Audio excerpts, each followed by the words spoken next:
If you've ever wanted to see what VR controllers would essentially look like without using any analog sticks or buttons, this is probably what it would look like. This is the ETI controller. It's a VR index controller which has no use of buttons whatsoever. This is great for people that struggle with using controllers like the Quest 3 or Quest 2, as it would be a great opportunity to be able to use VR a lot more easier for those sort of people. Now, if you go and have a little comparison between the two right here, with my Quest 3 controller right here, the main ways to get the finger and index movements on this controller is by pressing or touching lightly the buttons, the analog stick, or the back button, or the trigger. That's how you see the movements getting tracked in the VR cameras on your Quest 3. But then if you go back to the ETI controller right here, you can see by the slightest touch of using the bar on the controllers, you get that realistic immersive finger movement. Yes, you may not have the haptic feedback of the vibrations or movements on the controller, but it does make it a lot more realistic when seeing it like this.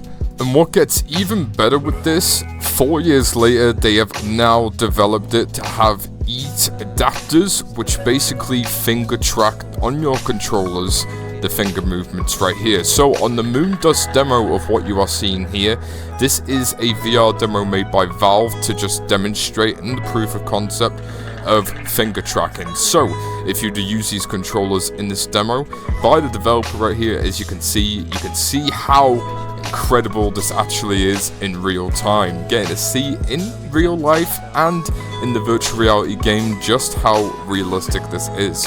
Now with this adapter that they have developed to put onto their controllers, it's still the same of what you just previously saw.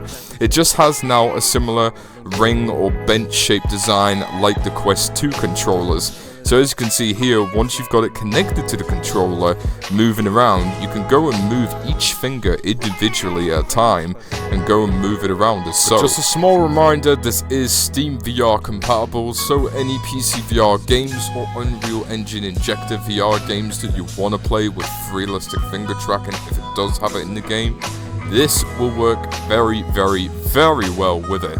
Quest 3 and Android support is not being confirmed yet as far as I know, but with the realistic production of this item, I can guarantee that it may or may not be possible in the distant future. Honestly, stuff like this is incredible to see for VR, because actual developers creating this and making and producing and seeing this actually be able to buy, incredible, because it shows a realistic future of what VR can be.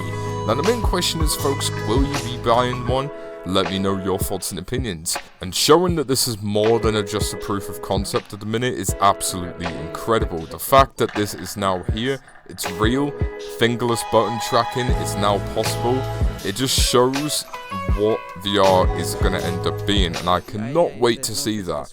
So I'm going to try and get my hands on one as soon as I can, hopefully if they are still available, and I will do a little bit of review for you folks.